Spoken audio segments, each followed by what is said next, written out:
ഈ podcast sponsor ചെയ്തിരിക്കുന്നത് bone to eat biryani. അവരുടെ ബ്രാഞ്ചസ് കൂനമ്മാവ് ആൻഡ് അങ്കമാലി. അപ്പോൾ വെറുതെ ഇരിക്കാതെ പോയി ബിരിയാണി കഴിക്കും. Welcome to one scoop podcast. ഞാൻ ഹരിസാർ. എൻ്റെ പേര് അപർണ. ഞാൻ സ്റ്റെഫി മാഞ്ഞൂര. നമ്മുടെ കൂടെ ഇന്ന് ഗസ്റ്റ് ആയിട്ട് വന്നിരിക്കുന്നത് മലയാളത്തിലെ അൺറേറ്റഡ് മ്യൂസിക് ഡയറക്ടർ ആയിട്ടുള്ള ഒരാളാണ്. അത് ആരാണെന്നല്ലേ? അതെ, PS ജയഹരി. വെൽക്കം. നമസ്കാരം സാർ, ഞാൻ ഗൂഗിളിൽ സെർച്ച് ചെയ്തപ്പോൾ ഏകദേശം 12 സിനിമകളിൽ പാട്ട് ചെയ്തു എന്നാണ് കണ്ടത്. ശരിക്കും എത്ര സിനിമകളിൽ പാട്ട് ചെയ്തിട്ടുണ്ട്? 12 സിനിമ വർക്ക് ചെയ്യുമെന്ന് പറഞ്ഞില്ലേ? അതിലിപ്പോ എല്ലാം കൂടെ ഒരു 30 പാട്ടിന് മുകളിലുണ്ടായിരുന്നു. ഓ, 30 ഉണ്ടാവും. അൺറേറ്റഡ് മ്യൂസിക് ഡയറക്ടർ എന്ന് പറഞ്ഞതിൽ സാറിന് വിഷമം വല്ലതുണ്ടോ? അങ്ങനെ വിഷമിക്കണ്ടെന്നല്ല, അതിന്റെ അപ്പുറത്ത് മ്യൂസിക് ഡയറക്ടർ എന്ന് പറഞ്ഞല്ലോ, അത് കിട്ടാൻ തന്നെ വലിയ പാടല്ലേ. നിങ്ങളത് മ്യൂസിക് ഡയറക്ടർ എന്ന് എന്നെ അങ്ങനെ പറയുന്നുണ്ടെങ്കിൽ അത് തന്നെ ഒരു വലിയ പാടാണ്, ഒരു സ്ഥാനമല്ലേ. അങ്ങനെ ഒരു ചോദ്യം ചോദിക്കുമ്പോഴും താങ്കൾ ഒരുപാട് ഹിറ്റ് എന്നുണ്ടെങ്കിലും ഇപ്പോഴും പല മലയാളികൾക്കും താങ്കളുടെ ഫേസ് അറിയില്ല, അല്ലേ? അതിനെക്കുറിച്ച് എന്താണ് തോന്നുന്നത്? എനിക്ക് തോന്നുന്നത് ചില ആൾക്കാരുടെ പെട്ടെന്ന് ചോദിക്കണേ, ഈ പെരുന്തച്ഛന്റെ ഡയറക്ടർ ആരാ അറിയില്ല. പെരുന്തച്ഛൻ നമ്മൾ എല്ലാവരും കണ്ടുള്ള സിനിമയാണ്. പെരുന്തച്ഛൻ എന്ന് പറഞ്ഞാൽ തന്നെ നമുക്ക് എല്ലാവർക്കും അറിയാം. കാരണം ആ സിനിമയുടെ മൊത്തം ക്രെഡിറ്റും തിലകൻ സാറിന് പോയതുകൊണ്ട് അതിന്റെ ഡയറക്ടർ, അതിന് നാഷണൽ അവാർഡ് കിട്ടിയ ആളാണ്. അതിന്റെ പേര് അജയൻ എന്നാണ്. അദ്ദേഹം ഈ കഴിഞ്ഞ വർഷം കൊണ്ട് മരിച്ചുപോയി. ഒറ്റ സിനിമ ചെയ്തിട്ടുള്ളൂ. അങ്ങനെ ചില ആൾക്കാരുണ്ട്. ഇപ്പൊ പെട്ടെന്ന് ചോദിക്കുകയാണ്, ഇൻഹരിഹർ നഗർ, വിയറ്റ്നാം കോളനി, അതിന്റെ മ്യൂസിക് ഡയറക്ടറാണ്. പാട്ടുള്ള ഹിറ്റല്ലേ? ഉന്നം പറഞ്ഞ നിന്നെ പറഞ്ഞ എല്ലാവർക്കും അറിയാലോ പാട്ടല്ല. എസ് ബാലകൃഷ്ണൻ അതിന്റെ മ്യൂസിക് ഡയറക്ടർ. ഇത് ചില ആൾക്കാരുടെ അവസ്ഥകളാണെന്ന് എനിക്ക് തോന്നുന്നു. പവിഴമഴയൊക്കെ ഹിറ്റ് ആയി കഴിയുമ്പോ എടാ ഒരാളടുത്തിരുന്ന് കേൾക്കാണ് പവിഴമഴ. അപ്പൊ ആ മ്യൂസിക് ഡയറക്ടർ ഇങ്ങനെ എവിടെ ഇരിക്കുന്നൊക്കെ അയാൾ ചിന്തിക്കുമ്പോ എടാ ഞാനോ അത് ചെയ്തെന്ന് പറയേണ്ട ഒരു അങ്ങനെ ഒരു അവസ്ഥ എപ്പോഴും വന്നിട്ടുണ്ട്. സിറ്റുവേഷൻ എനിക്ക് ഉണ്ടായിട്ടുണ്ട്. ഞാൻ ട്രിവാൻഡ്രത്ത് ഒരു മഴ നനയാതിരിക്കാൻ വേണ്ടി ഞാനും എന്റെ ഫ്രണ്ടും കൂടെ ഒരു ചായക്കട കയറി നിന്നു. അപ്പൊ സിനിമ ഇറങ്ങി നിൽക്കുന്ന സമയമാണ്. അപ്പൊ എന്റെ റിംഗ് ടോൺ പവിഴമഴയായിരുന്നു. ഞാൻ ആ ചായ കുടിച്ചോണ്ട് നിന്നിട്ട് ആ സമയത്ത് ഏതൊരു കോള് വന്നപ്പോഴേക്കും എന്റെ അടുത്തുനിന്ന് ഒരു പയ്യൻ, എന്റെ ബ്രോ ആ കോൾ എടുക്കല്ലേ, പാട്ടൊന്ന് കേട്ടിട്ടെന്ന് പറഞ്ഞു. അപ്പൊ അവൻ എത്ര തവണ പാട്ട് കേട്ടോണെന്ന് അറിയാലോ. അത് ഞാനാണെന്ന് മനസ്സിലാവുന്നില്ല. അപ്പൊ എന്റെ സുഹൃത്ത് പറഞ്ഞു, ഇതാണ് മ്യൂസിക് ഡയറക്ടർ. അവൻ വിശ്വസിക്കുന്നില്ല. കളിപ്പിക്കാന്ന് വിചാരിച്ചു. ഞാൻ എന്നിട്ട് പോയി പുള്ളിക്കാരോട് നിന്നു. കുറച്ച് ഞാൻ പയ്യ വന്നിട്ട്, ആ ചേട്ടൻ പോയോ എന്ന് ചോദിച്ചു എന്റെ സുഹൃത്തിൻ്റെ അടുത്ത്. അവൻ ഗൂഗിളിൽ നോക്കിയപ്പോ മനസ്സിലായി ഞാനാണ്. ഗൂഗിൾ ചെയ്യേണ്ടി വന്നു. ഓക്കെ, ഞാനും അൽഫോൺസ് ജോസഫും ഞാനും കൂടെ ഒരു കാഫറ്റേരിയ, ഇവിടെ നമ്മുടെ കൊച്ചിയിലെ സ്ട്രീറ്റ് ഹോംസ് അങ്ങനെ ഒരു സ്ഥലമുണ്ട്. നമ്മുടെ പേരെനിക്ക് ഓർമ്മ വരുന്നില്ല, നമ്മുടെ ഉണിച്ചിറ. അവിടെ ഞാനും പുള്ളിക്കാരനും കൂടെ ഫുഡ് കഴിക്കാൻ കയറി. അപ്പോൾ പെട്ടെന്ന് പവിഴമഴ കേൾക്കുന്നു അവിടെ.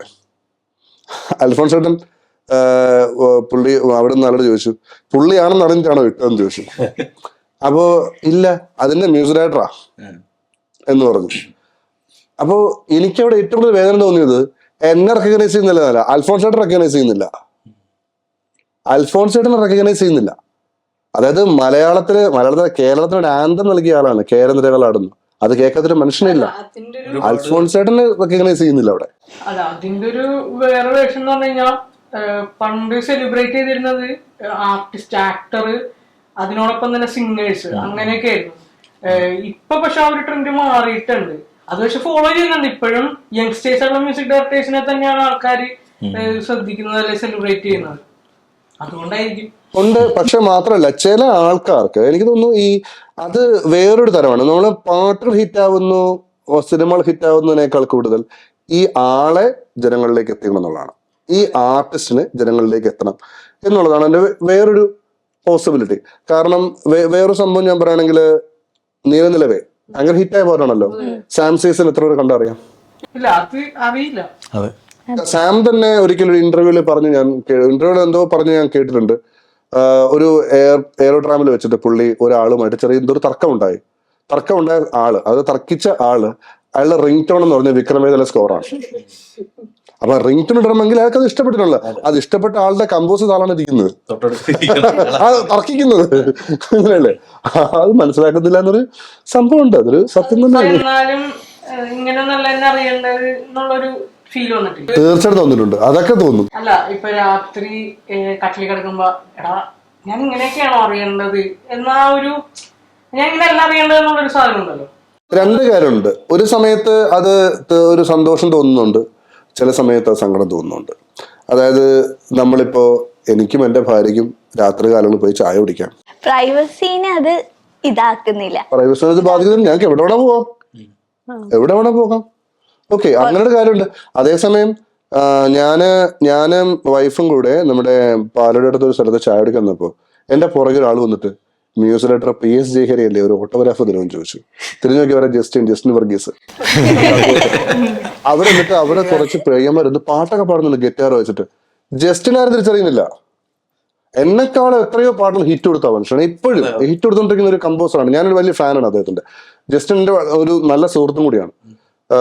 കാരണം ജസ്റ്റിന്റെ കാര്യം കൂടെ ശരിക്കും പറഞ്ഞാൽ ഈ ആട്ടുതൊട്ടിലൊക്കെ പറയേണ്ട ഒരു കാര്യമുണ്ട്. ജസ്റ്റിൻ ഒരു സിൻസിയർ താങ്ക്സ് എടുത്തു വരുന്ന ആളാണ് അതിനകത്ത്. ജസ്റ്റിനെ തിരിച്ചറിയുന്നില്ല എന്നൊരു പ്രശ്നമാണ്. പക്ഷെ അവിടെ നമ്മളിപ്പോ ഗോപി ചേട്ടനോ ജേക്സോ ഒന്നും ആൾക്കാരെ തിരിച്ചറിയും. അതെനിക്ക് തോന്നുന്നത് എങ്ങനെയാണെന്ന് എനിക്കറിയില്ല, അതെങ്ങനെയാണെന്ന് അറിയാം. കാരണം അവരാരും നമ്മുടെ അവസരങ്ങൾ തട്ടി കൊടുക്കുന്നതോ അതൊന്നും അല്ല. എനിക്ക് കിട്ടേണ്ട അവസരം എനിക്ക് കിട്ടുന്നുണ്ട്, എല്ലാവരും കിട്ടുന്നുണ്ട്. പക്ഷെ ചില ആൾക്കാർക്ക് കുറച്ചുകൂടെ ഒരു എന്താ പറയുന്നത് ഒരു എക്സ്പോഷർ കിട്ടുന്നുണ്ട്. അല്ല അത് ഓക്കെ, നമ്മൾ ഇപ്പൊ ഫിലിം പ്രൊമോഷൻ ടീമാണ് അല്ലെ PR ടീം, അത് പ്രൊഡ്യൂസർ ആളെ ഏൽപ്പിക്കുക. അപ്പോ മ്യൂസിക് ഡയറക്ടർക്കും കൂടി പ്രൊമോഷന്റെ ഒരു ഭാഗമായി പ്രൊമോട്ട് ചെയ്യണം എന്ന് തോന്നിയിട്ടില്ലേ? PR ടീമിനെ നമുക്കൊരു PR ടീം ഉണ്ടോ എന്നുള്ളതാണ് എപ്പോഴും. അതെ, നമുക്ക് കൂടുതൽ PR ടീം ഉണ്ടോ എന്നുള്ളതാണ്. പിന്നെ നമുക്കറിയാമല്ലോ, ഇപ്പൊ യൂട്യൂബ് ആയിരുന്നാലും ഇൻസ്റ്റാഗ്രാം ആയിരുന്നാലും അതിന്റെ ആൽഗോരിതം വർക്ക് ചെയ്യുന്നത് വേറൊരു തരത്തിലാണ്. നമ്മൾ കണ്ടന്റ് ഇട്ടുകൊണ്ട് കാര്യമില്ല. ആ കണ്ടന്റ് ഈ പറയുന്ന സോഷ്യൽ മീഡിയാസ് അല്ലെ സോഷ്യൽ ഹാൻഡിൽസ് അവര് പ്രൊമോട്ട് ചെയ്യണമെങ്കിൽ നമ്മൾ അതുപോലത്തെ കണ്ടന്റ് കൊടുക്കണം, നമ്മൾ അതേപോലെ കൊടുക്കണം. അതിനൊക്കെ കുറച്ച് ട്രിക്സ് ഉണ്ട്. കാര്യം എനിക്ക് ട്രിക്കുകൾ അറിയില്ലെന്നുള്ള വേറെ സത്യമാണ്. എങ്ങനെയാണ് താങ്കൾ മ്യൂസിക് കരിയറിലേക്ക് വന്നത്? അതായത് ഒരു ഇൻസ്പിറേഷൻ. ഇത് ശരിക്കും മ്യൂസിക്കിലോട്ട് എത്തണമെന്ന് ആഗ്രഹിക്കുന്നത് ഒരു 10ാം ക്ലാസ്സിൽ എത്തിയപ്പോഴാണ് മ്യൂസിക്കിലോട്ട് എത്തണമെന്ന്. അതിനു മുൻപ് വരെയൊക്കെ മ്യൂസിക് പഠിത്തം അത്ര സീരിയസ് ഒന്നും ആയിരുന്നില്ല, പാടുമായിരുന്നു പണ്ട്. അപ്പോൾ അമ്മയ്ക്കൊക്കെ അമ്മയാണ് എല്ലാത്തിൻ്റെയും ഒരു മൂലക ശക്തി, അമ്മയാണ് ഇൻസ്പിറേഷൻ. അമ്മ പാട്ട് പഠിക്കാനായിട്ട് നമ്മുടെ ഓമന ഒരു ടീച്ചറിൻ്റെ അടുത്ത് കൊണ്ടാക്കി. അതിനു മുമ്പ് ഞാൻ ചില ഹരിഹര സുബ്രഹ്മണ്യർ എന്ന് പറഞ്ഞ് മ്യൂസിഷ്യൻ്റെ അടുത്ത് സാറ ഗുരുവൊക്കെ ഉണ്ടായിരുന്നു. ടീച്ചറിൻ്റെ അടുത്ത് കൊണ്ടാക്കിയതിന് ശേഷം ടീച്ചർ അവിടെ പഠിപ്പിച്ചു. ടീച്ചറിൻ്റെ അവിടെയൊക്കെ ഇരുന്ന് അവിടുത്തെ സാറന്മാർ ശല്യമായി മാറുക എന്നൊക്കെ പറഞ്ഞ സംഭവങ്ങളാണ് കർണാട്ടിക് മ്യൂസിക്കാണ് പഠിക്കുന്നത്. നമ്മൾ ഫിലിം സോങ്സ് ഇഷ്ടമുള്ളൂ, കർണാട്ടിക് മ്യൂസിക്കിൻ്റെ ഡെപ്ത് ഒന്നും മനസ്സിലാവുന്നില്ല. പിന്നെ അന്ന് ആരാകണം എന്ന് എന്നോട് ഇപ്പം നമ്മൾ ഡോക്ടറാവണം എഞ്ചിനീയർ ആണെന്നൊക്കെ പിള്ളേർ പറയുള്ളൂ. ഞാൻ 2 പേരെ പറഞ്ഞത്. ഒന്ന് ജോലി എന്നാണ്, ഞാൻ പോലീസുകാരാണെന്ന് പറഞ്ഞിട്ടുണ്ട്. ചുമ്മാ അടികൂടാ, അത്രേ ഉള്ളൂ, ചുമ്മാ എടുത്തടിക്കുക അത്രേ ഉള്ളൂ ആ സംഭവം തന്നെ. പിന്നെ ആരാകണം ചോദിക്കില്ലേ, നമ്മൾ ആരാകണം എന്നുള്ളത് ഞാൻ അർണോൾഡ് ആണെന്നൊക്കെ പറഞ്ഞിട്ടുണ്ട്. കാരണം അന്ന് അർണോൾഡിന്റെ ടെർമിനേറ്റർ, കമാൻഡോ, അന്നത്തെ പഴയ പടങ്ങളുണ്ട്. ഇതൊക്കെ കഥ മനസ്സിലായിട്ടൊന്നുമില്ല, ഇംഗ്ലീഷൊക്കെ പണ്ട് മനസ്സിലാക്കുന്ന വെച്ചാൽ മറ്റേ ടൂക്കണ്ട് സുരാട്ടൻ പറയുന്ന എന്ന് പറഞ്ഞവർ എന്തെങ്കിലും സംസാരിക്കുകയാണ്. പക്ഷെ ഫൈറ്റ് ഭയങ്കര. അപ്പൊ അർണോൾഡ് അന്ന് ദൈവമാണ്. അപ്പൊ അർണോൾഡിനെ പോലെ ആവുക എന്നൊക്കെ ആഗ്രഹിച്ചിരുന്നൊരു കാലഘട്ടമുണ്ട്. അന്ന് സിനിമ കാണുന്ന ഫൈറ്റ് കാണാൻ വേണ്ടി മാത്രമാണ്. ആടി കിട്ടുക അധികം എനിക്ക് ആൾക്കാർ ഇങ്ങനത്തെ അർണോൾഡിന്റെ പടങ്ങൾ ഒക്കെയാണ് കണ്ടുകൊണ്ടിരുന്നത്. പിന്നെ കാണുന്ന ഇന്ത്യൻ സിനിമ എന്നറിയോ, തമിഴ് പടങ്ങളാ. തമിഴ് തന്നെ അടി ഭീകരാണല്ലോ. ഫൈറ്റ് മൂവീസ്, വിജയകാന്തിന്റെ ഒക്കെ സിനിമകൾ അന്ന് ഒരുപാട് കണ്ടിട്ടുണ്ട്. ശരിക്കും തോന്നുന്നത് അത് ഹെൽപ്ഫുൾ ആവുന്നതെന്നറിയോ, അങ്ങനെയാണ് രാജാ സാറിന്റെ പാട്ടുകൾ കേൾക്കുന്നത്. ഈ സിനിമകളൊക്കെ ചിലപ്പോ അതൊരു 3rd rate മൂവീസ് ഒക്കെ ആയിരിക്കും, പക്ഷെ പാട്ടുകൾ സംഭവങ്ങളായിരിക്കും. അപ്പൊ ഈ പാട്ടുകൾ കേട്ട് സിനിമ കാണണമല്ലോ, അടി കാണണമെങ്കിൽ. അപ്പൊ പാട്ടുകൾ കേട്ടിട്ട് ആ പാട്ടുകളോട് ഒരു ആഗ്രഹം വരികയും പിന്നീട് സിനിമ പാട്ട് ഏറ്റവും ശ്രദ്ധിച്ചു തുടങ്ങിയത് റഹ്മാൻ സാറിന്റെ വരവോടുകൂടി തന്നെയാണ്. റോജ ആദ്യമായിട്ട് കേട്ടതൊക്കെ എനിക്ക് ഓർമ്മയുണ്ട്. ഇതെന്താ ഗാനം, ഇതുവരെ കേൾക്കാത്ത എന്തൊരു സാധനം, ഇതെന്താ എന്നൊക്കെ ഉള്ള ഒരു സംഭവം. കാതൽ റോജാവയൊക്കെ ആദ്യം കേട്ടതൊക്കെ, കാതൽ റോജാവയേക്കാൾ കൂടുതൽ അന്ന് മുളുകൻ നടന്ന് അതിന്റെ ബേസിലാണ് ടും ടും ടും ടും ടും ഇങ്ങനെ സാധനം കേൾക്കുന്നത് അതിന്റെ ബാക്കില്. ഇങ്ങനെയൊക്കെയുള്ള സാധനമാണ്. പക്ഷെ 10ാം ക്ലാസ് എത്തിയപ്പോഴാണ് മ്യൂസിക് ഡയറക്ഷൻ കിട്ടുന്നൊരു മ്യൂസിക് ഡയറക്ഷൻ, പാട്ടുകൾ ക്രിയേറ്റ് ചെയ്യുന്നുണ്ട്, ചെറുതായി ട്യൂൺസ് ഒക്കെ വരുന്നുണ്ട്. അങ്ങനെ 10ാം ക്ലാസ്സില് ഒരു അസുഖം ബാധിച്ചിരുന്നു, ഒരു ബ്രോങ്കൈറ്റിസ് പോലത്തെ ഒരു അസുഖം ബാധിച്ചിരുന്നു. അത് കാരണം ഏതാണ്ട് 10 മാസം സ്കൂളിൽ പോകാൻ പറ്റിയിട്ടില്ല. 10 മാസം ആ കൂടെ അധ്യയന വർഷമുള്ളൂ. അപ്പോ അത്ര ദിവസം സ്കൂളിൽ പോകാൻ പറ്റിയിട്ടില്ല. അങ്ങനെ സ്കൂള് മാറ്റി. അത്രയും കാലം വിദ്യാരാജ പഠിച്ചിട്ടുണ്ട്. പിന്നെ നമ്മുടെ ട്രിവാൻഡ്രം മോഡൽ സ്കൂളിലോട്ട് മാറി. അതൊരു വഴിത്തിരിവായിരുന്നു. കാരണം അന്ന് മോഡൽ സ്കൂളില് എന്റെ ടൈമിലും എന്റെ ജസ്റ്റ് ജൂനിയേഴ്സ് ആയിട്ട് പഠിച്ചിരുന്ന മിക്കവാറും ആൾക്കാർ ഇപ്പൊ സിനിമയിലുണ്ട്. സൂരജ് സന്തോഷ്, വിഷ്ണു വിജയ് പോരെ. ആ സ്കൂളൊരു ബ്രാൻഡാണ്. ആണ്, തീർച്ചയായിട്ടും. ലാലേട്ടൻ തൊട്ട് ഇങ്ങോട്ട് എത്രയോ പേര് തന്ന സ്കൂളാണത്. മണിയമ്പള രാജ് സാർ എത്ര പേര് തന്നത്. ബാലുചേട്ടൻ, ബാലഭാസ്കർ. കാരണം ബാലുചേട്ടന് ഞങ്ങളുടെ ഒരു ഗുരു ഉണ്ടായിരുന്നു അവിടെ, പാർവതീപുരം പത്മനാഭയ്യർ സാറിന്റെ കൂടെ അന്ന് പഠിച്ചു വന്നവരാണ് ഞങ്ങൾ എല്ലാവരും. സാറ് ഞങ്ങളുടെ ഒരു ഗുരുവാണ്. സൂരജ്, വിഷ്ണു, പിന്നെ നമ്മുടെ മ്യൂസിഷ്യനായിട്ട് വർക്ക് ചെയ്യുന്ന ഒരുപാട് പേര് അവിടെ നിന്ന് വന്ന ആൾക്കാരാണ്. അപ്പോ സൂരജും വിഷ്ണു എന്നെക്കാളും 2 വർഷം ജൂനിയേഴ്സ് ആയിരുന്നു. സൂരജും ഞാനും ഒരുമിച്ച് ഓമന ടീച്ചറിന്റെ അടുത്ത് മ്യൂസിക്കും പഠിച്ചിട്ടുണ്ട്. ഓമന ടീച്ചറിന്റെ ഗ്രാൻഡ് സൺ ആണ് ഹരിശങ്കർ. അങ്ങനെ ഈ പ്രായങ്ങൾ ഇങ്ങനെ പോകുന്നത്. അതും ഒരു റീസൺ ആണ് ശരിക്കും.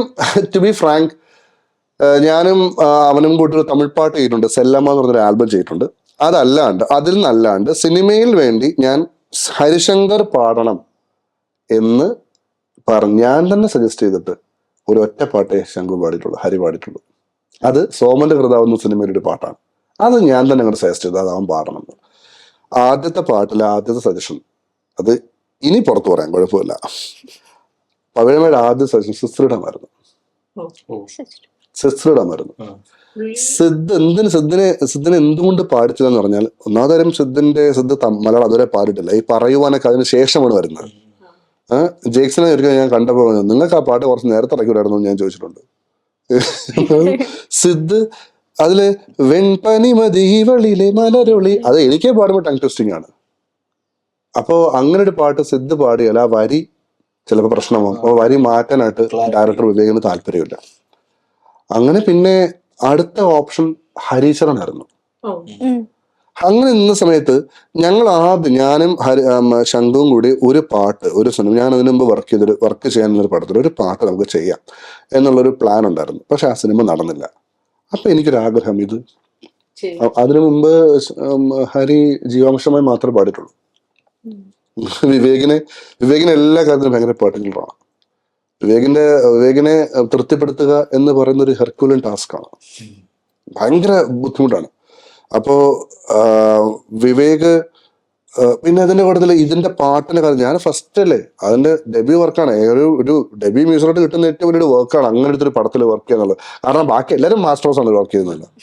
അപ്പം അങ്ങനെ ഒരു പടത്തില് ഇടയ്ക്കിടയ്ക്ക് പ്രൊഡ്യൂസർ കൊച്ചുമൻ സാർ വിളിച്ചിട്ട് ചോദിക്കും, പാട്ട് എന്തായി എന്ന് ചോദിക്കും. ഞാൻ പറഞ്ഞത് ചെയ്തോണ്ടിരിക്കുന്നു എന്താ പറയുക. അങ്ങനെ ടെൻഷനുണ്ട്, നല്ല ടെൻഷനുണ്ട്. ഈ പാട്ട് ഹരിശങ്കർ കൊണ്ടൊന്ന് പാടിച്ചു നോക്കാമെന്ന് ഞാൻ ചോദിച്ചു. വിവേക് പറഞ്ഞു, ഹരിന്ന് പാടിച്ചു നോക്ക്, എനിക്ക് ഓക്കെ ആണെങ്കിൽ ഓക്കെ പറയുന്നുള്ളൂ. അപ്പൊ എനിക്ക് തോന്നി റെക്കോർഡിങ്ങിൽ വിവേക് ഉണ്ടാവണം. അപ്പോഴേ വിവേകിന് എസ് കിട്ടിയ പിന്നെ എനിക്ക് കുഴപ്പമില്ലല്ലോ. വിവേകിനെ വിളിച്ചാൽ എന്ത് തരത്തില്ല, അയ്യോ അത് എനിക്ക് ഒരുപാട് വർക്കുണ്ട് ഞാൻ പറഞ്ഞു, നിങ്ങൾ ഒരു 5 മിനിറ്റിൽ വന്നിട്ട് പോകും മനുഷ്യ എന്ന് പറഞ്ഞ് ഞാൻ അങ്ങനെ വിളിച്ചിരുത്തി കേൾപ്പിക്കണം. അപ്പൊ പവിഴമഴയെ കേൾക്കാനാണ് വിവേക് ഇരിക്കുന്നത്. അപ്പൊ ഇവൻ ആദ്യം പാടിക്കഴിഞ്ഞ് അത് കഴിഞ്ഞിട്ട് ഹരി എന്ന് പറഞ്ഞു, ചേട്ടാ നമുക്ക് പവിഴമഴ ലാസ്റ്റ് എടുക്കാം കേട്ടോ, പാട്ട് മൊത്തം പാടും ലാസ്റ്റ് എടുക്കാം. വിവേകിനെ കേൾക്കാൻ ആഹാ ഇത് കേട്ടിട്ട് പോകാതിരിക്കുക പുള്ളി. അവസാനം ഞാൻ പവിഴമഴയെ ഒറ്റ ടേക്ക് എടുത്തു. എനിക്ക് ഫസ്റ്റ് ടേക്ക് തന്നെ ഓക്കെ ആയിരുന്നു. ഞാൻ തിരിഞ്ഞ് സന്തോഷത്തോടെ വിവേകിനെ നോക്കി, വിവേകിനെ കാണാനില്ല. വിവേക് അപ്പോഴേ ഓക്കെ എന്ന് പറഞ്ഞ് എണീറ്റങ്ങ് പോയി. എനിക്ക് പിന്നെ മെസ്സേജ് അയച്ചു, ഐ ആം ഓക്കെ എന്ന് പറഞ്ഞിട്ട്. കാരണം വർക്കിന് എന്നെ ഡിസ്റ്റർബ് ചെയ്യണമെന്ന് പറഞ്ഞിട്ട് വിവേക് പോയതാണ്. പക്ഷെ അതൊരു കോമഡി തിരിഞ്ഞു നോക്കുമ്പോൾ ആളെ കാണാനില്ല. അങ്ങനെ പുള്ളി അങ്ങോട്ട് പോയി.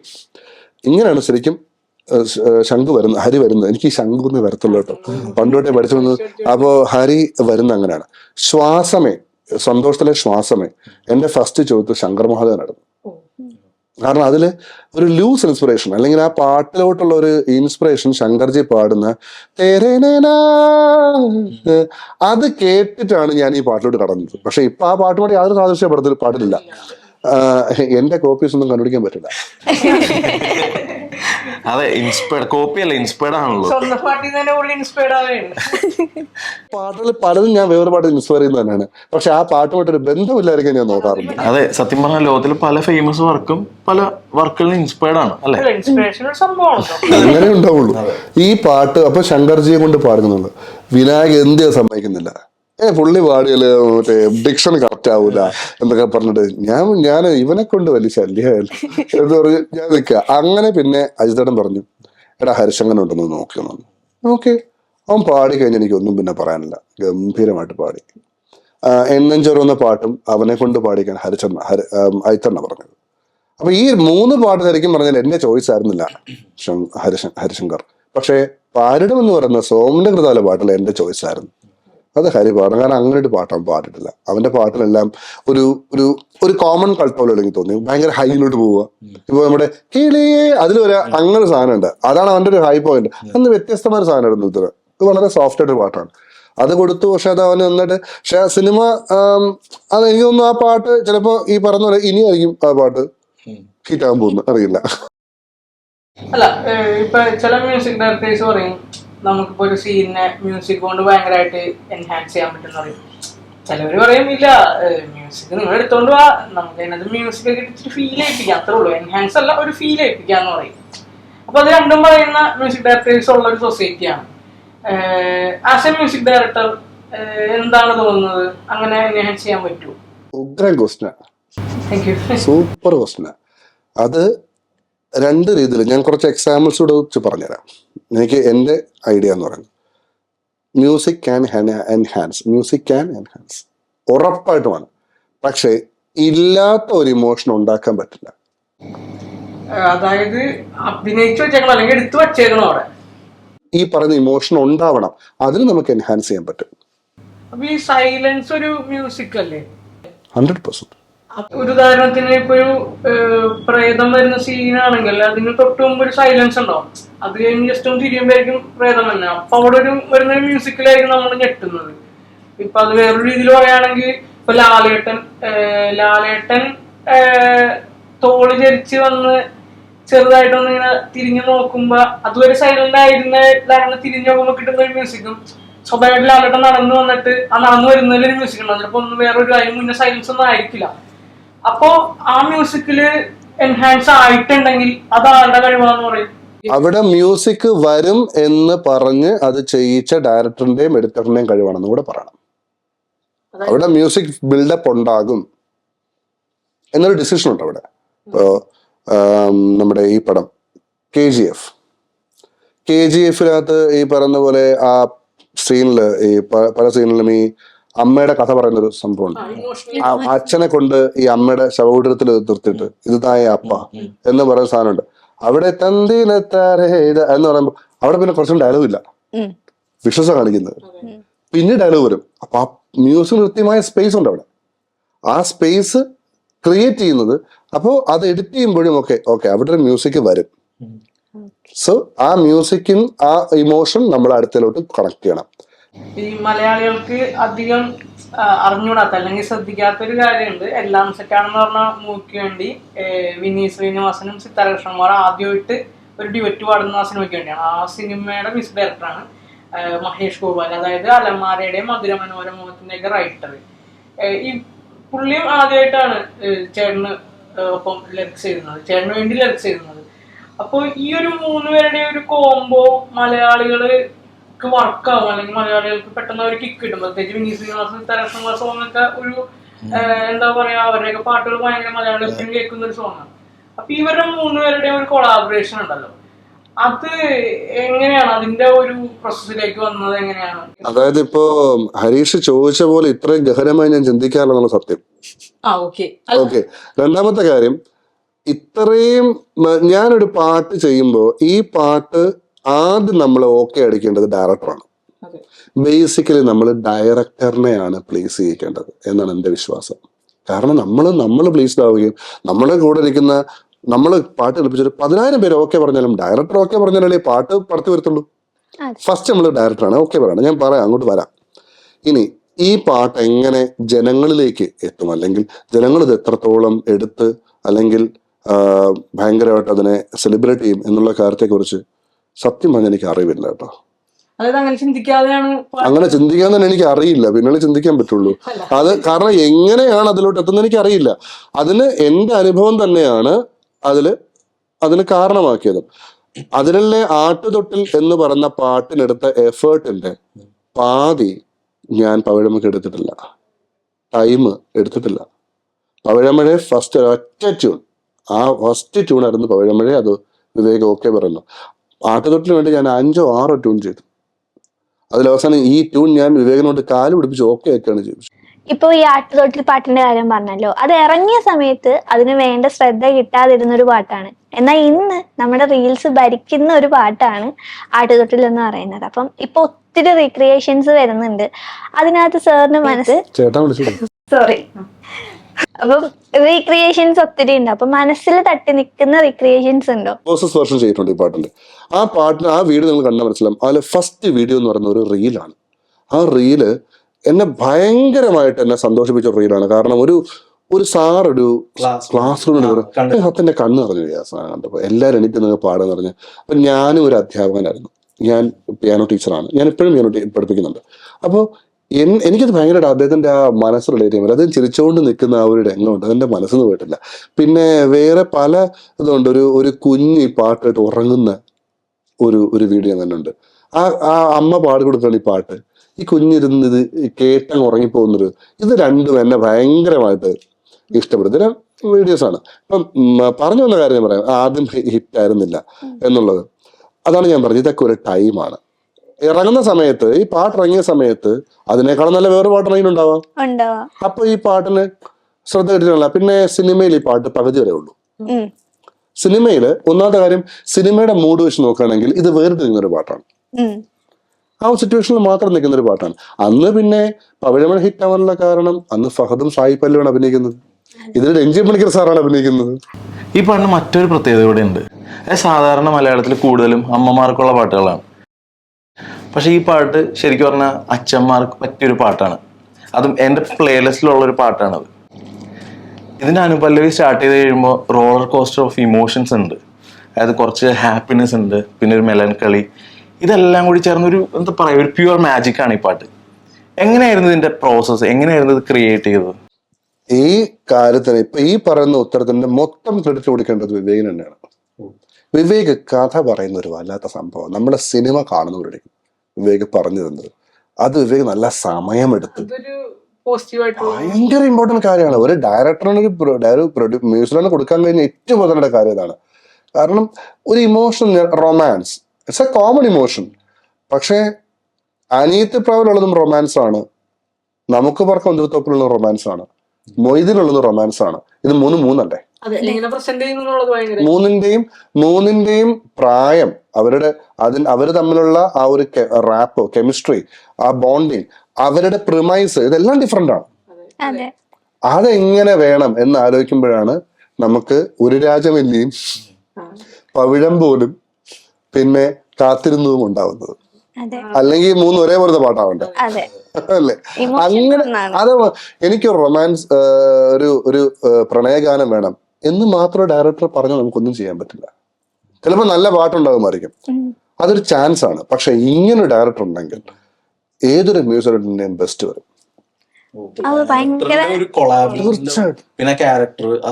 അത് ഏതൊരു മ്യൂസിക് ഡയറക്ടറിന്റെ, എനിക്ക് തോന്നുന്നു വിവേകിനെ ഏത് മ്യൂസിക്കിൽ വർക്ക് ചെയ്താലും അവരുടെ ബെസ്റ്റ് എക്സ്ട്രാക്ട് എടുക്കാനുള്ള കഴിവ് അങ്ങനെയുണ്ട്. അത് ഒരിക്കലും നമ്മളെ പണി എടുപ്പിക്കും നമുക്ക് തോന്നുന്നില്ല. വിവേക് അങ്ങനെ ചെയ്യുന്നത്.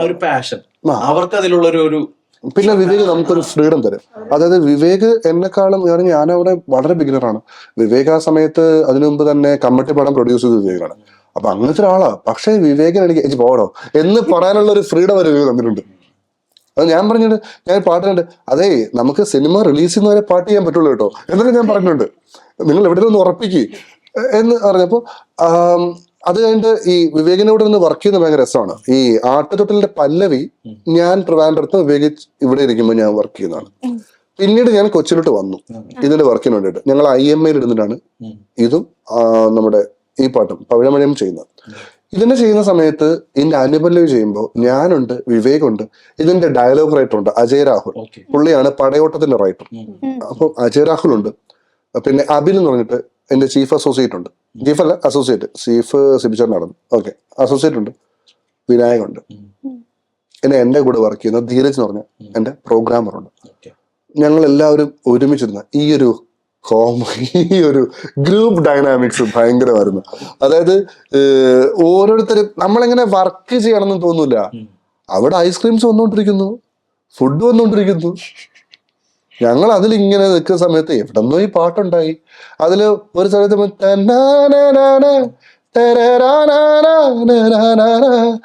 എത്താത്ത കൊമ്പിൽ എഴുതാണ്, എത്താത്ത കൊമ്പിൽ. അപ്പൊ ഇവന് നന്നായിട്ട് വിനായകന്റെ ഒരു ഗാനമുണ്ട്, വിനായക് അത്യാവശ്യം മ്യൂസിക് അറിയാം, നന്നായിട്ട് അറിയാം. അവിടെ അണ്ണൻ കല്യാണം പിടിച്ചല്ലേ എന്നൊക്കെ പറഞ്ഞു. അപ്പോഴേക്കും അവിടെ വന്നിട്ട് അജയര അതിനിടയ്ക്ക് അത് നടന്നോ എന്ന് പറഞ്ഞു, അങ്ങനെയൊക്കെയുള്ള. അപ്പൊ എത്താത്ത കൊമ്പിൽ നമ്മൾ എഴുതാനുള്ള കാരണം അത് ഹൈ പിച്ച് ഉള്ളതുകൊണ്ട് അവിടെ എത്താത്ത കൊമ്പിൽ ട്രോളിൽ ഒരു ക്രിയേറ്റിവിറ്റി വരികയല്ലോ. അപ്പൊ എത്താത്ത കൊമ്പിൽ എന്ന് പറഞ്ഞ സാധനം വരുന്നു. അപ്പം അങ്ങനെ വരുമ്പോ നമുക്ക് തോന്നുന്നു അടുത്തത് കുറച്ചുകൂടെ ഫീൽ ചെയ്ത സാധനം വേണം. അങ്ങനെ അതിങ്ങനെ മറ്റേ നമ്മുടെ ഈ വീടുണ്ടാക്കുന്ന പോലെ ഇങ്ങനെ ഉണ്ടായി പോകുന്നൊരു സാധനം. അതെ, പവിഴമഴ ചെയ്ത സമയത്ത് ഇങ്ങനെ എടുത്തു. പവിഴമഴ ചെയ്ത സമയത്ത് ഇങ്ങനെ ഹരി അവിടെ ഒരു ഹുക്ക് ഉണ്ടാവട്ടെ, ഇതൊക്കെയാണോ, ഓക്കെയാണോ എന്ന് പിടിച്ചോ എന്ന് പറഞ്ഞ അങ്ങനെ. അപ്പോ ആ സമയത്ത് ദൂരെ ഒരു മഴവെല്ലിന് ഏഴാവർണ്ണ പോലെ എഴുതിക്കൊണ്ടിരിക്കട്ടെ. കുറച്ച് എന്നെ നോക്കിയിട്ട് അണ്ണാ ഹംസധ്വനി ആണല്ലേ എന്ന് വിനായക് ചോദിക്കുന്നു. ശരിയാണല്ലോ, ഇതിൽ ഹംസധ്വനി ഉണ്ടല്ലോ ഇതിനകത്ത് എന്ന് ഞാൻ എപ്പോഴാണ് തിരിച്ചറിയുന്നത്. അപ്പൊ വിവേക് ചോദിക്കുന്നു ഹംസധ്വനിയിലുള്ള പാട്ടുകളൊന്ന് പാടാവോ. അപ്പൊ എന്റെ ഫേവറേറ്റ് പാട്ടിലുണ്ട്, ഒരുപാട് കിടിലൻ പാട്ടിലുണ്ട്. അതിൽ മായാവഞ്ചരിൽ എന്ന പാട്ടൊക്കെ. അപ്പൊ ഒരുപാട് വെള്ളൈ പൂക്കൾ ഇതൊക്കെ പാടി വന്നു. ഞാൻ അവസാനം രാജാ സാറിന്റെ ഒരു ഡയമണ്ട് ഉണ്ട് എന്ന് പറഞ്ഞിട്ട് ഞാൻ വാലിട്ടെഴുതിയ നീലക്കടക്കണ്ണിൽ മീനോ എന്നോ നമുക്ക് ഈ സ്റ്റൈലൊന്നും ചെയ്താലോ. ഞാൻ വേണേ ഇതിന്റെ എട്ടാത്തിന്റെ മുകളിൽ ചാടാം, കുറച്ച് എളുപ്പമാണ്. ഇത് എനിക്കോടൊന്നും പരിധിയില്ല, ഇതൊക്കെ എന്താ ഇതെന്നൊക്കെ പാട്ടുണ്ടാക്കാൻ ഞാൻ ആരാ അപ്പൊ എന്ന് പറഞ്ഞ്. അപ്പൊ എനിക്ക് തോന്നിയ കാര്യ ഇനി ഹംസത്തിലോട്ട് കടന്നാൽ എന്നെ വിടത്തില്ല. ഞാൻ ആ രാഗം മാറ്റി അനുവല്ലേ വേറെ സ്കെയിലോട്ട് കയറുന്നു. അതെ, അവിടെ നിന്ന് മാറ്റി. കാരണം ഇങ്ങനൊരു ഗ്രൂപ്പ് ഡൈനാമിക്സ് വരുമ്പോ ഇതുപോലെ വർക്ക് ചെയ്തിട്ടുള്ളത് വളരെ കുറച്ച് പടങ്ങളുണ്ട്. സന്തോഷം ഇങ്ങനെ വർക്ക് ചെയ്തൊരു സാധനമാണ്. സന്തോഷത്തിന്റെ ഒരു രസകരമായ സാധനം ശ്വാസമയുടെ ട്യൂണായി, എണ്ണഞ്ചേർന്ന ട്യൂണായി. ഇത് ഏതിനെ പിടിച്ച റൊമാൻസ് ട്യൂണാക്കണം എന്നൊരു ഭയങ്കര ഡിസ്കഷൻ നടക്കണം അവിടെ. അപ്പൊ ഞാൻ അജിത്ത് 2 ട്യൂണ് വന്നു ഈ സിറ്റുവേഷനിൽ, 2 ട്യൂണും വന്നു. കാരണം എണ്ണഞ്ചോരം ഇങ്ങനെ കേട്ടിട്ട് ആദ്യം അയത്തണ് അയച്ച അയത്തിന് ഇഷ്ടപ്പെട്ടു, റൈറ്റർ അർജുൻ ഇഷ്ടപ്പെട്ടില്ല. കുറച്ച് ഞാൻ വിളിച്ചു പറയാം, അതെ ആ പാട്ട് കൊള്ളാട്ടോ, ഞാനിങ്ങനെ മഴയത്തെടുത്തൊരു പുതിക്കുന്ന മൂളുകയാണ് എന്ന് പറഞ്ഞു. അവസാനം ഈ ശ്വാസമേ അവിടെ നിന്ന് ചെയ്യുവാണ്. ശ്വാസം ട്യൂണ് ട്യൂൺ രസമുണ്ട്, ഇതെന്ത് വേണം എന്ന് പറഞ്ഞു. അവിടെ എല്ലാവരും ഉണ്ട്, ഡയറക്ടറുണ്ട്, പ്രൊഡ്യൂസറുണ്ട്, അത് ഡയറക്ടറിന്റെ വൈഫാണ് ഇഷ് ചേച്ചി, വിനായകുണ്ട്, എന്റെ വൈഫ് വരെ ഉണ്ട്. ഞങ്ങളുടെ കല്യാണം കഴിഞ്ഞ 1 വർഷം പോലും ആയിട്ടില്ല ആ സമയത്ത്. വൈഫ് വരെ ഉണ്ട്, പുള്ളി മ്യൂസീഷ്യനാണ്. ആ പുള്ളിക്കാരെല്ലാവരും ഇരിക്കുന്നു, ഇവരെല്ലാവരും വോട്ടെടുപ്പ് നടക്കാനാണ്.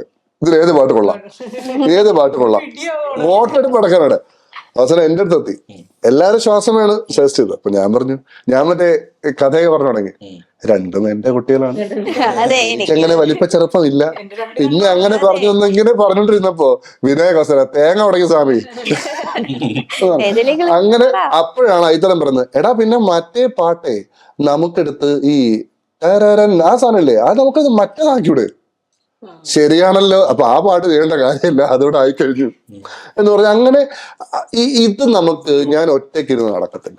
ഈ വിനായക് ശശികുമാറായിട്ട് ഫ്രണ്ടാണോ ബ്രദർഹുഡ് ആണോ എന്താണ്? എല്ലാമാണ്. വിനായക് ശശികുമാറായിട്ടുള്ള ആ ഒരു കണക്ഷൻ എങ്ങനെയാണ് വരുന്നത്? സ്റ്റാർട്ട് ചെയ്യുന്നത് ശരിക്കും പറഞ്ഞാൽ ബിലഹരി കാരണമാണ്. ബിലഹരി അറിയില്ലേ, ഡയറക്ടർ. ബിലഹരിയുടെ കണ്ണാടി കഥ എന്ന് പറഞ്ഞൊരു ഷോർട്ട് ഫിലിം ഉണ്ട്, അത് ഞാൻ മ്യൂസിക് ചെയ്തത്. അതില് വിനായകും വിഷ്ണു ശ്യാം എന്ന് പറയുന്നത് നമ്മുടെ കൂമന്റെ ഒക്കെ മ്യൂസിക് ഡയറക്ടർ. വിഷ്ണു ഇപ്പൊ ജീതു സാറിന് എല്ലാ പടവും പുള്ളി ചെയ്യുന്നത്. വിഷ്ണുവും വിനായകും കൂടി ഒരു പാട്ട് ചെയ്യുന്നുണ്ട്. അങ്ങനെയാണ് ഞങ്ങൾ ആദ്യം പരിചയപ്പെടുന്നത്. പിന്നീട് വേറെ അതൊരു ഷോർട്ട് ഫിലിമിന് വേണ്ടിയിട്ട് ഞങ്ങൾ ഒരുമിച്ചു, ഒരു പാട്ട് ചെയ്തു. പക്ഷെ ആ ഷോർട്ട് ഫിലിം ഞാൻ പിന്നെ വർക്ക് ചെയ്തില്ല. അതേ ട്യൂണിൽ വിനായകൻ ഒരു പാട്ട് എഴുതുന്നു. അത് ഞാനൊരു ഒറിജിനൽ ആക്കിയിട്ട് ഈലെ പെയ്യും ശിശിരങ്ങൾ എന്ന് പറഞ്ഞിട്ട് യൂട്യൂബിൽ അടിച്ചാൽ മതി.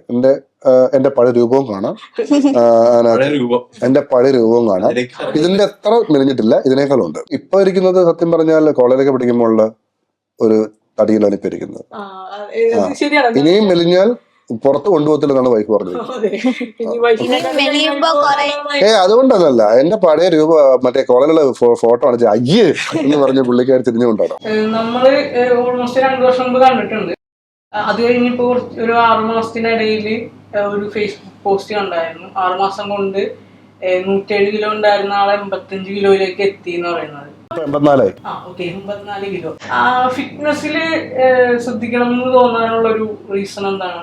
2024 ജനുവരിയില് ശബരിമലയ്ക്ക് പോയി. പണ്ടൊക്കെ ആണെങ്കിൽ പമ്പയിൽ നിന്ന് നടന്നങ്ങൾ കയറുമായിരുന്നു, ഒരു കുഴപ്പമില്ല, സന്നിധാനം എത്തിയിട്ടേ നിൽക്കുള്ളൂ. ഇടയ്ക്ക് വല്ല സ്റ്റോപ്പ് പിടിക്കാനോ നിൽക്കുന്നുള്ളത്. ഇത് അന്ന് പോയി നല്ല തിരക്കുമായിരുന്നു. പിന്നെ അത് മണ്ഡലകാലത്താണ് പോയത്, നല്ല തിരക്കായിരുന്നു. പിന്നെ മാത്രമല്ല 2 ദിവസം മുമ്പ് എനിക്ക് നല്ല വൈറൽ ഫീവർ ഉണ്ടായിരുന്നു. അപ്പൊ വൈറൽ ഫീവർ ഒന്ന് കുറഞ്ഞു, അതിനാണ് പോകുന്നത്. ഇതുകൊണ്ട് ആണോ അതോ തടിയുടെ പ്രശ്നങ്ങളൊന്നും അറിയില്ല. പമ്പേന്ന് അവിടെ കയറാൻ പറ്റില്ല. ഞാന് ശരണം പോയിട്ട് എന്റെ പൊന്നോ എന്നൊക്കെ വിളിച്ചു. ശ്വാസം കിട്ടില്ല, പിന്നെ ശരണം വിളിക്കുക. ഞാനും ചേട്ടന്റെ മകനും കൂടെ പോയത്. അവസാനം അവൻ 15 വയസ്സുള്ള പയ്യനാ. അവൻ നിന്റെ കൊച്ച ഞാൻ പിടിക്കാന്നൊക്കെ പറഞ്ഞു. ഞാൻ പറഞ്ഞു മോനെ നീ കയറില്ല ഞാനും കയറില്ല. എന്നാലും ഞാനവിടെ ഇരുന്നിട്ട് എന്ത് ചെയ്യണമെന്ന് ആലോചിച്ചു പോയി. എന്റെ തലയെ കറങ്ങുന്നു. അപ്പൊ എനിക്ക് മനസ്സിലായി. ഞാൻ എന്നിട്ട് പാടുപെട്ട് മോളിൽ പോയപ്പോ ഞാൻ അയ്യപ്പനെ കണ്ടപ്പോ പുള്ളി തന്നെ ഈ ചിന്മുദ്രയുടെ കൈ എടുത്തിട്ട് എന്താടേ നിന്നെ ഞാൻ വിളിച്ചു ഇപ്പൊ വിശ്വസിക്കാത്തവരറിയില്ല. ഇപ്പൊ നമ്മള് ഞാൻ വിശ്വാസി ആയതുകൊണ്ടായിരിക്കാം ചില കാര്യങ്ങൾ നമുക്ക് തോന്നാൻ ചിലപ്പോ അതായിരിക്കും കാരണം. അപ്പൊ എനിക്ക് തോന്നി. കാരണം ഒന്നാമത്തെ കാര്യം, ഞാൻ 3 അസുഖത്തെ ഭയങ്കര ഭയക്കുന്നുണ്ട്. ഒന്ന് ഹാർട്ട് അറ്റാക്ക്, കാരണം അമ്മയ്ക്ക് അതുണ്ടായിരുന്നു, അമ്മ ഹാർട്ട് പേഷ്യന്റ് ആയിരുന്നു. ഡയബറ്റിക്സ് അമ്മയ്ക്കുണ്ട്, അച്ഛനുണ്ട്. അച്ഛന് ഞാൻ ജനിക്കുന്നതിന് മുമ്പ് തന്നെ അച്ഛൻ ഡയബറ്റിക് ആണ്, ജനറ്റിക്കലാണ്. ആർത്രൈറ്റിസ് അമ്മയ്ക്കുണ്ടായിരുന്നു. ഇതിനെ ഞാൻ ഭയങ്കര പേടിക്കുന്നുണ്ട്. അപ്പൊ ഞാൻ ഈ തടിയുള്ള സമയത്ത് എനിക്ക് പടി കയറുമ്പോൾ മുട്ടുവേദന എടുക്കുന്നു. എനിക്ക് ഇപ്പൊ ഇങ്ങനെ ഇരിക്കാൻ പറ്റില്ല. പിന്നെ ഞാൻ എണീക്കണമെങ്കിൽ നിങ്ങളാരും പിടിക്കണം, ആ അവസ്ഥയായിരുന്നു എനിക്ക്. അപ്പോ റിലാക്സ് ഇരിക്കാൻ പറ്റത്തില്ല, കാരണം ഇങ്ങനെ വളയ്ക്കാൻ പറ്റില്ല, മുട്ടുവേദനിക്കും. അപ്പൊ ഞാനിത് ഡോക്ടറെ കൊണ്ട് കാണിച്ചു. ആർത്രൈറ്റിസ് ആണോ എന്ന് ചോദിച്ചു. കയ്യിലിപ്പോ ഒന്നാവണം എന്ന് പറഞ്ഞു, താടി കുറയ്ക്കാൻ ആദ്യം എന്ന് പറഞ്ഞു. അതുപോലെ സ്നോറിങ്, ഭയങ്കര ലൗഡ് സ്നോറിങ് ആയിരുന്നു. ഞാൻ പിന്നെ ബസ്സിലൊന്നും യാത്ര ചെയ്യാറില്ല. നമ്മുടെ ചെന്നൈയിലൊക്കെ ഞാൻ പണ്ട് ബസ്സിൽ പോകുമായിരുന്നു, ഈ വോൾവോയിലൊക്കെ. യാത്ര ചെയ്യാൻ പറ്റില്ല, ആൾക്കാരൊന്നും ഉറങ്ങത്തില്ല. ഞാൻ ഉറങ്ങിയ പിന്നെ ഡ്രൈവർ എന്തായാലും ഉറങ്ങത്തില്ല. ആ ഒരു പുള്ളി ഉറങ്ങിയ അതെന്താ ഈ ശബ്ദം കേട്ടിട്ട് ഉറങ്ങാൻ പറ്റത്തില്ല. അങ്ങനെ ഇപ്പൊ ട്രെയിനിൽ യാത്ര ചെയ്യാനും ഫ്ലൈറ്റിൽ പോലും നമ്മൾ ഉറങ്ങാൻ പറ്റത്തില്ല. അതിലും ഒരു സംഗീതം ഉണ്ടെന്ന്. അതൊരു സംഗീതമല്ല, അത് വല്ലാത്തൊരു സംഗീതം. അങ്ങനെ അത് സ്നോറിങ് കുറയ്ക്കും. അപ്പൊ സ്നോറിങ് വന്നപ്പം തൈറോയിഡിന്റെ പ്രശ്നം കാരണമാണെന്നൊക്കെ ഉള്ളത്. പക്ഷെ അവരെല്ലാരും പറഞ്ഞു താടി കുറച്ചാൽ മതി, ഇതെല്ലാം മാറും. അങ്ങനെ പറഞ്ഞ് പിന്നീടാണ് എനിക്ക് ഈ ഒരു സെപ്റ്റംബർ തൊട്ട് ഞാൻ പറഞ്ഞു ഞാൻ തടി കുറയ്ക്കാൻ പോകുന്നു. വൈഫൊക്കെ ആദ്യം കളിയാക്കി. പിന്നെ ഈ പോസ്റ്റ് വന്നില്ല, ഇൻസ്റ്റാഗ്രാം പോസ്റ്റ്, എന്നെ പലരും വിളിച്ചു ചോദിച്ചിട്ട് തടി കുറച്ചാൽ നിങ്ങൾ തടി കുറച്ചിലാണ് ആ ഞെട്ടലെന്ന് പറയുന്നത്. കാരണം ഞാൻ വേണ്ട നമുക്ക് തിന്നാനാണ് ജീവിക്കുന്നത് എന്നൊക്കെ പറഞ്ഞു. ഞാനിപ്പോഴും തിന്നാൻ വേണ്ടി തന്നെ ജീവിക്കുന്നത്, സത്യം പറയാമല്ലോ. ചേട്ടൻ ചിത്ര ചേച്ചിയുടെ കൂടെ വർക്ക് ചെയ്തിട്ടുണ്ട്. ഞാൻ റീൽസ് കണ്ട സമയത്ത്, വർഷങ്ങൾക്ക് ശേഷം റിലീസായ സമയത്താണ്, ഒരു മ്യൂസിക് റെക്കോർഡിങ്ങിന് വരുന്ന സമയത്ത് മ്യൂസിക് കമ്പോസറിന്റെ അടുത്ത് ചേച്ചി പറയുകയാണ് ഞാൻ പാടിക്കഴിഞ്ഞിട്ട് ഓക്കെ ആണെ പറയണേന്ന്. അത്രയും ഡൗൺ ടു എർത്ത് ആയിട്ടുള്ള ഒരു ചേച്ചിയാണ്. അപ്പം മാമിന്റെ കൂടെ വർക്ക് ചെയ്ത സമയത്ത് ചേട്ടനുണ്ടായ എക്സ്പീരിയൻസ് എങ്ങനെ ഉണ്ടായിരുന്നു? ഈ ചോദ്യം ഒരുപാട് തവണ ചിത്ര ചേച്ചി എന്നോടും ചോദിച്ചിട്ടുണ്ടായിരുന്നു ആ റെക്കോർഡിങ്ങിനിടയിൽ. റെക്കോർഡിങ് പൂമ്പൈതൽ എന്ന് പറയുന്ന പാട്ടാണ് സന്തോഷത്തിലെ വളരെ പ്രധാനപ്പെട്ട പാട്ടാണ്. സിനിമ തുടങ്ങുന്നതിന് അതിലാണ്, സിനിമ എൻഡ് ചെയ്യുന്നതിലാണ്. അപ്പോ സിനിമയുടെ ഏറ്റവും ക്രക്സ് എന്ന് പറയുന്നൊരു പാട്ടതാണ്. അപ്പോൾ എല്ലാവരുടെ അഭിപ്രായം, എൻ്റെ അഭിപ്രായം അത് ചിത്ര ചേച്ചി പാടണമെന്നായിരുന്നു. അവിടെ ഞങ്ങൾ പോകുന്നു. ഇപ്പൊ കോവിഡിന്റെ ടൈമാണ്, ഞങ്ങൾ മാസ്കറ്റാണ് റെക്കോർഡ് ചെയ്യുന്നത്. അപ്പൊ ഞങ്ങള് എന്നെയും ഡയറക്ടർ റൈറ്ററിനെയും മാത്രം, വിനായകനെയും മാത്രമേ പുള്ളി അകത്ത് കയറ്റുള്ളൂ. ആദ്യം ചെയ്തത് ഈ പാട്ടിന്റെ ലിറിക്സ് മൊത്തം ഒരു ഡയറിയിലൂടെ എഴുതിക്കാന്നാണ്. ഈ ഡയറി എന്ന് വെച്ചാൽ എല്ലാവരുടെ ചിത്രേച്ചി പാടിയ പാട്ടെല്ലാം ഡയറിയിലുണ്ട്. അപ്പം രാജാ സാറും റഹ്മാൻ സാറും എല്ലാവരും ഉള്ള ആ ഡയറിയിൽ എന്റെയും വിനായകന്റെയും പേരുണ്ട്. അതൊരു വലിയ മൂവ്മെന്റ് ആണ്. പിന്നെ അത് ഞങ്ങൾ ഫോട്ടോ എടുത്ത് വെച്ചിട്ടുണ്ടായിരുന്നു. ഒരു അച്ചീവ്മെന്റ് ആണ് അത് ലൈഫില്. സന്തോഷമുള്ള കാര്യമാണ്, ഭയങ്കര സന്തോഷമുള്ള കാര്യമാണ്. പാട്ട് എഴുതിയതിനു ശേഷം ഈ ട്യൂൺ എന്നെ കൊണ്ട് പാടിപ്പിച്ചു. ട്യൂണിലെ ചില സ്ഥലങ്ങളൊക്കെ ചേച്ചി നൊട്ടേറ്റ് ചെയ്യുന്നു, ചില സ്ഥലങ്ങളൊക്കെ എവിടെയാണ് ബ്രത്ത് എടുക്കേണ്ടതെന്നുള്ളത് ഡീറ്റെയിൽ എഴുതി വെക്കുന്നു. പിന്നീട് ഇതിന്റെ സിറ്റുവേഷൻ ചോദിക്കുന്നു, സിറ്റുവേഷൻ കൃത്യമായിട്ട് മനസ്സിലാക്കുന്നു, പിന്നെയാണ് പാടുന്നത്. അപ്പോൾ പാടുമ്പോൾ ചേച്ചി നിൽക്കുന്നതിന്റെ ആ സ്റ്റുഡിയോയില് ചേച്ചി മൈക്ക് പൊസിഷനിങ്ങിന്റെ നേരെ ഓപ്പോസിറ്റ് ലതാജിയും സുബ്ബലക്ഷ്മി അമ്മയും നിൽക്കുന്ന ഒരു ഫോട്ടോ ഉണ്ട്. മേ ബി ചേച്ചിയുടെ ഒരു ഇൻസ്പിറേഷൻ ആയിരിക്കും അതിനോടും കൂടെ നോക്കുമ്പോഴേക്കും കിട്ടുന്നത്. മോട്ടിവേറ്റഡ് ആവുക എന്ന് പറഞ്ഞാണ്. ചേച്ചിക്ക് എന്തിനാണ് ഇനി മോട്ടിവേറ്റഡ് ആവുന്നതെന്നാണ് മനസ്സിലാവുക. അല്ല എനിക്ക് മനസ്സിലാവും. അതെ, പക്ഷെ ചേച്ചി നമ്മൾ വിചാരിക്കുന്നത് ചേച്ചി അങ്ങനെ വിചാരിക്കുന്നുണ്ടാവില്ല. സ്റ്റുഡന്റ് എന്ന് പറയുന്ന ഒരു അവസാനം അത് കഴിഞ്ഞിട്ട് പിന്നെ പാടുന്ന സമയത്തൊക്കെ ഇങ്ങനെ ചോദിക്കാണ്, ജയഹരി ഓക്കെ ആണല്ലോ അല്ലേ, ഇങ്ങനെ ചോദിച്ചുകൊണ്ടിരിക്കുക. എനിക്ക് കുറച്ച് കഴിഞ്ഞിട്ട് ഇതെന്താ നാണക്കേടാവുന്നുണ്ട്, ആരാ എന്നോട് ചോദിക്കുന്നത് എന്നൊരു തന്നെ നിൽക്കുക. അപ്പൊ ഇത് വേറെ ചില ഇങ്ങനെയുള്ള സീനിയർ മോസ്റ്റ് സിംഗേഴ്സിൽ നിന്നും കിട്ടിയതിന്റെ നേരെ ഇവര് അനുഭവമായിരുന്നു. എല്ലാവരും അങ്ങനെയാണെന്നല്ല കേട്ടോ പറയുന്നത്. വളരെ ഡൗൺ ടു എർത്തുള്ള സിംഗേഴ്സിന്റെ കൂടെയാണ് ഞാൻ കൂടുതൽ വർക്ക് ചെയ്തിട്ടുള്ളത്. ഇപ്പൊ സ്ഥാനാർത്ഥി ശ്രീകുട്ടനിലേക്ക് വരികയാണെങ്കിൽ ഇപ്പൊ OTT അത്യാവശ്യം ഓടുന്നുണ്ട്. അപ്പോ മ്യൂസിക്കിന്റെ പല മേഖലകളും മീൻസ് പല ജോണറുകളും ഉപയോഗിച്ചിട്ടുള്ള ഒരു മ്യൂസിക് ഡയറക്ടറാണ്. അതിനകത്ത് സ്ഥാനാർത്ഥി ശ്രീകുട്ടനിൽ ഒരു റാപ്പ് പാടുന്നുണ്ട്, സൂര്യകിരൺ. ആ ഒരു പരിപാടി എങ്ങനെയായിരുന്നു? അവന്റെ ഒരു മൂവ്മെന്റ് എങ്ങനെയായിരുന്നു? അവൻ ഇതിലേക്ക് ഇന്നാവണം എങ്ങനെയാണ്? അവനിപ്പോ പടങ്ങളൊക്കെ ചെയ്യുന്നുണ്ട്. അപ്പൊ അവൻ ഈ പാട്ടിലേക്ക് വരുന്നത് ആ റാപ്പ്, അതായത് റാപ്പ് പഠിപ്പിക്കാൻ, റാപ്പ് എനിക്ക് ഫസ്റ്റ് ടൈം ആണ് ചെയ്യുന്നത്. അപ്പൊ ആ റാപ്പ് പഠിപ്പിക്കാന്നുള്ളൊരു ഡിസിഷൻ എങ്ങനെയാണ് വരുന്നത്? റെക്കോർഡാണ് ഏറ്റവും പ്രായം കുറഞ്ഞ റാപ്പറാ മലയാള സിനിമയില്. പിന്നെ അവനോട് ബോംബാ സത്യം. ഞാൻ ഈ പറയുന്ന ഈ ഇന്റർവ്യൂ ആണ് എടുത്തു വെച്ചത്. നാളെ അവരുടെ സ്റ്റാർ ആവുമ്പോ നിങ്ങൾക്ക് എടുത്തിടാം. അവനൊരു സ്റ്റാർ മെറ്റീരിയൽ ആണ്. എത്ര ടൈം എടുത്തുണ്ടാവും? 2 പാട്ടുണ്ടായിരുന്നു അതിനകത്ത്. വാടാ വാടാ എന്ന് പറഞ്ഞ ജാസിയേട്ടൻ പാടുന്ന പാട്ടിലും ഇതിന്റെ റാപ്പുണ്ട്. രണ്ടും കൂടെ ഒരു 3 മണിക്കൂർ 4 മണിക്കൂർ ഇൻക്ലൂഡിങ് ഫുഡ് കഴിച്ച എല്ലാം കൂടെ. അവൻ പാടി ആദ്യം കുറച്ചൊരു സങ്കോചമൊക്കെ ഉണ്ടായിരുന്നു, കുറച്ചൊരു സ്റ്റാർട്ടിങ് ട്രബിളൊക്കെ ഉണ്ടായിരുന്നു. പക്ഷെ ഇവനൊരു ജാക്കറ്റ് ഇട്ടിട്ടുണ്ട്, അതൊക്കെ അയച്ചും കിട്ടിട്ട് അന്നൊരു ബനിയം മാത്രം ഇട്ടിട്ട് ഇനി അങ്ങോട്ട് താർക്കാന്ന് പറഞ്ഞിട്ട് മറ്റേ തഗ് സാധനം ഉണ്ടല്ലോ. അതെ അതെ അതെ അതെ. മുണ്ടില്ലായിരുന്നു ഭാഗ്യം. എന്താ കാണേണ്ടി വന്നെ. അങ്ങനെ ചെയ്താണ് അവൻ പാടിയത്. ഭയങ്കര ഒരു കഴിവ്. ഞങ്ങളുടെ കൂടെ ഇത്രയും നേരം സഹകരിച്ച സാറിന് നന്ദിയുണ്ട്. ഇരുൾ നീരേ ഒരു പൂതനിയേ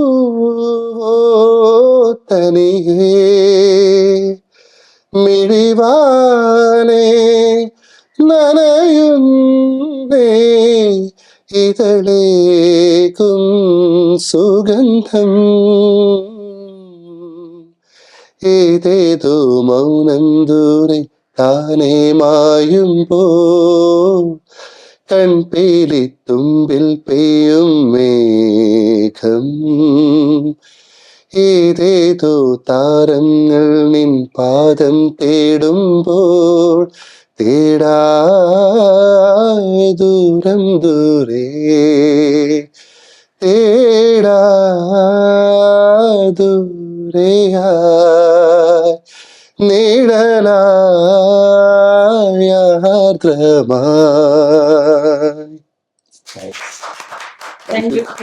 ഈ പോഡ്കാസ്റ്റ് സ്പോൺസർ ചെയ്തിരിക്കുന്നത് ബോൺ ടു ഈറ്റ് ബിരിയാണി. അവരുടെ ബ്രാഞ്ചസ് കൂനമ്മാവ് ആൻഡ് അങ്കമാലി. അപ്പോൾ വെറുതെ ഇരിക്കാതെ പോയി ബിരിയാണി കഴിക്കും.